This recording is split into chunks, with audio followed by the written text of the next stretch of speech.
Hi friends. So ரொம்ப நாள் கழிச்சு இந்த கோவிலுக்கு போகணும்னு நினச்சிட்டே இருந்தேன். இவர் தான் என்ன அந்த கோவிலுக்கு அழைச்சிட்டு போனார். ஸோ மறக்க முடியாது அவரும். ஸோ போனவொடனே எனக்கு எல்லாமே புதுசாக இருந்தது. இந்த மாதிரி ஒரு பெரிய ஃபெஸ்டிவல் நான் இன்ன வரைக்கும் பார்த்ததே இல்லை. எனக்கு ஃபஸ்ட்டு டைம் நான் இதை பார்க்குறேன். சப்போஸ் நீங்கள் யாரோ போனீங்கன்னா இந்த விஷயத்தை எல்லாமே பார்த்தீங்கன்னா அவ்வளோ புதுசாக பார்க்கும்போது ஒரு ஆச்சரியமாக இருக்கும்ல, அந்த மாதிரி இது எல்லாமே இருந்துச்சு. நான் என்னால் மறக்க முடியாது. திரும்பி இந்த வருஷமும் போகணும்னு பார்த்துட்டு இருக்கிறேன்.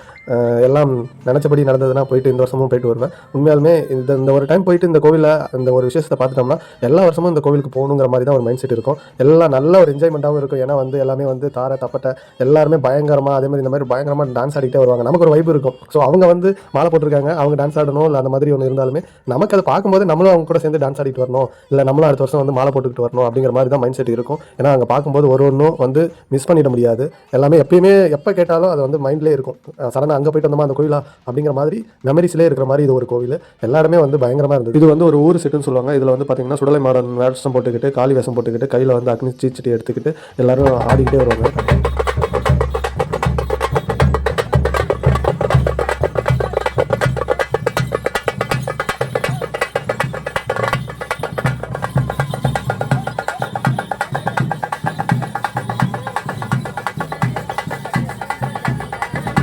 பிடிச்சிருந்தா ஃபாலோ பண்ணுங்கள், லைக் பண்ணுங்கள், ஷேர் பண்ணுங்கள்.